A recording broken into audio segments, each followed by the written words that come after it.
धन्यवाद अध्यक्ष महोदया। आज हमारे राष्ट्रगीत के 150 वर्ष पूरे होने पर हो रही महत्वपूर्ण चर्चा में गर्व के साथ एक भारतीय होने के नाते मैं अपने विचार रखना चाहती हूँ। सदन में इतिहास को तोड़ मरोड़ कर पेश करके फिर से मुस्लिम तुष्टीकरण के नाम पर भारतीय मुसलमानों को कटघरे में खड़े करने की कोशिश की जा रही है। लेकिन मैं सदन में बताना चाहूँगी कि हम भारतीय मुसलमान जिन्ना के आह्वान को ठुकराकर अपने इस प्यारे वतन की मिट्टी के साथ मजबूती से जुड़े रहे। हमने महात्मा गांधी, बाबा साहब डॉक्टर भीमराव अंबेडकर, रविंद्रनाथ टैगोर जी, सुभाष चंद्र बोस जी, मौलाना अबुल कलाम आज़ाद, अशफाक उल्लाह खां साहब के विचारों को अपनाया। हम भारतीय मुसलमान इंडियंस बाय चॉइस हैं, बाय चांस नहीं। वंदे मातरम के किन छंदों को राष्ट्रगीत के तौर पर अपनाया जाए, यह फैसला सर रविंद्रनाथ टैगोर और सुभाष चंद्र बोस जी जैसे नेताओं के परामर्श के बाद हुआ। क्या अब हम उन महान नायकों की समझ पर प्रश्न चिन्ह उठाएंगे? उन्हें देश को बांटने वाला और तुष्टीकरण करने वाला कहने का पाप करेंगे? उन महान हस्तियों ने वंदे मातरम के उन छंदों को अपनाया जिन्होंने देश के हर वर्ग, हर धर्म के मानने वालों को एक सूत्र में पिरोने का काम किया। और मैं एक घटना आप लोगों के सामने रखना चाहती हूँ। वर्ष 1998 में उत्तर प्रदेश सरकार के मंत्री रविंदर शुक्ला जी ने स्कूलों में राष्ट्रगीत को गाना अनिवार्य कर दिया था। लेकिन तब के तत्कालीन प्रधानमंत्री अटल बिहारी वाजपेयी जी ने, जो उस समय लखनऊ के दौरे पर थे, उत्तर प्रदेश सरकार के इस फैसले पर नाराजगी जताई और यूपी सरकार ने राष्ट्रगीत को अनिवार्य करने वाले मंत्री को बर्खास्त कर दिया था। अब मैं सत्ता पक्ष से सवाल करना चाहूंगी,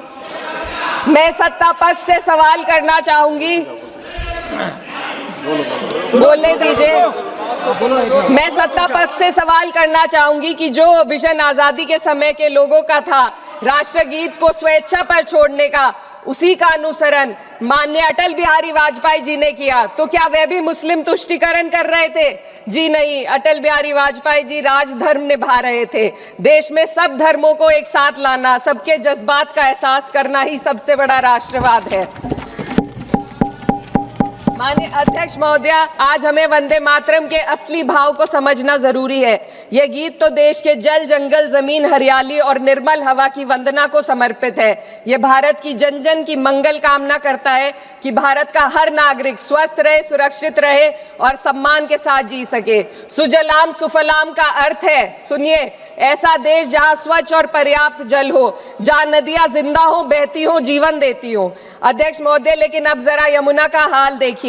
दिल्ली प्रदूषण नियंत्रण समिति की 2025 की रिपोर्ट बताती है कि यमुना के कई हिस्सों में बीओडी स्तर 127 mg पर लीटर है तक पहुंच चुका है, जबकि किसी जीवित नदी के लिए ये 3 mg पर लीटर से कम होना चाहिए। ये सिर्फ नदी का संकट नहीं है, ये किसान का संकट है। नमामि गंगे के नाम पर हजारों करोड़ रुपए खर्च हो गए, लेकिन सच्चाई ये है कि आज भी गंगा और यमुना के किनारे किसान मजबूरी में उसी जहरीली पानी से खेती कर रहा है। वही जहर अनाज में उतरता है और वही जहर किसान की जिंदगी को धीरे धीरे खत्म कर देता है। अध्यक्ष महोदय, जब पानी जहर हो जाएगा तो सुजलाम कैसे होगा? जब किसान बर्बाद होगा तो सुफलाम कैसे होगा? मलयज शीतलम, मलय का अर्थ है मलय पर्वत से बहने वाली ठंडी, सुगंधित, चंदन जैसी हवा जो जीवन देती है, बीमारी नहीं। आज मैं इस सदन से पूछना चाहती हूँ, क्या आज के भारत की हवा मलयज शीतलम है? नहीं अध्यक्ष जी, बस संसद से बाहर कदम रखिए, एक गहरी सांस लीजिए। ये चंदन की महक नहीं, ये जहर है जो आपके हमारे फेफड़ों में उतर रहा है। दुनिया के 20 सबसे प्रदूषित शहरों में से 13 भारत में है। दिल्ली की हवा में सांस लेना मानो रोज 20 सिगरेट पीने जैसा हो। भारत हर साल सर्दियों में जहरीली हवा के प्रकोप में घिर जाता है। AQI गंभीर स्तर पर आ जाता है। ठंडी हवा का सपना अब गैस चेंबर की हकीकत बन चुका है। हम वो देश हैं जहां सरकार प्रकृति पर बने गीत का मान मर्दन तो करती है, पर उसी प्रकृति, जंगल, हवा, पेड़ को बचाने वाले कानूनों को धीरे धीरे खुद ही खत्म कर रही है। ये है आज के हमारे मलयज शीतलम की अफसोसजनक सच्चाई। अगर हम हवा को साफ नहीं कर पाए तो न सुजलाम बचेगा, न सुफलाम बचेगा। माननीय अध्यक्ष महोदया, सस्य श्यामलम का अर्थ है ऐसा देश जहां उपजाऊ जमीन हो, जहां खेत फसल से भरे हो और किसान कर्ज और निराशा में न डूबा हो। आज किसान सिर्फ मौसम से नहीं लड़ रहा, वह प्रदूषण, नीतियों की बेरुखी और सिस्टम की नाइंसाफी से लड़ रहा है। एक तरफ कॉरपोरेट के लोन माफ होते हैं, दूसरी तरफ किसान को उसकी वाजिब एमएसपी भी नहीं मिल पाती है। आप ग्लोबल सुपर पावर बनने की बात करते हैं, लेकिन हमारी पर कैपिटा इनकम दुनिया में 136वें नंबर पर है। हम अपने छोटे पड़ोसी देश से भी पीछे हैं। हमारे लोग $2,500 तक भी नहीं कमा पा रहे एक साल में, और जिन अरबपतियों की ये रक्षा करते हैं वो इतना पैसा एक सेकंड में कमा लेते हैं। आज वंदे मातरम को बुनियाद बनाकर राजनीति की जा रही है, लेकिन जमीन पर जंगल पूंजीपतियों को सौंपी जा रही है, आदिवासियों को उनके घरों से उजाड़ा जा रहा है।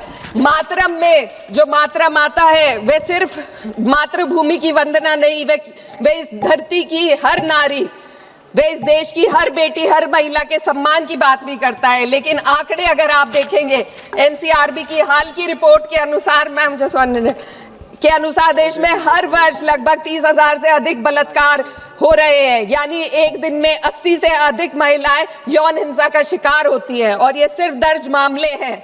जब जम्मू कश्मीर की एक बच्ची हिंसक अत्याचार का शिकार होती है, जब सत्ता से जुड़े लोगों पर आरोप लगते हैं और कार्रवाई वर्षों लटक जाती है, जब उन्नाव की पीड़िता लखनऊ के दरबार में इंसाफ को लेकर अपनी जान देने पर आमादा होती है, जब बिल्किस बानो के अपराधियों का सरकार के लोग द्वारा स्वागत किया जाता है, तो ये घटनाएं वंदे मातरम की आत्मा पर चोट पहुंचाती है। मैं अध्यक्ष महोदया बस यही कहना चाहती हूँ अपनी बात को अंत में रखते हुए कि वंदे मातरम सिर्फ अतीत की ललकार नहीं, ये वर्तमान की जिम्मेदारी है, ये आत्मा मंथन की घड़ी है। यही समय है कि हम वंदे मातरम को सिर्फ नारा नहीं, नीति और जिम्मेदारी बनाए। और अपने जज्बात को मैं आलमा इकबाल साहब के तराना-ए-हिंद के साथ इस सदन में रखना चाहती हूँ कि सारे जहां से अच्छा हिंदुस्तान हमारा, हम बुलबुले हैं इसके, ये गुलसिता हमारा, मजहब नहीं सिखाता आपस में बैर रखना, हिंदी है हम, वतन है हिंदुस्तान हमारा। श्रीमती लवली आनंद।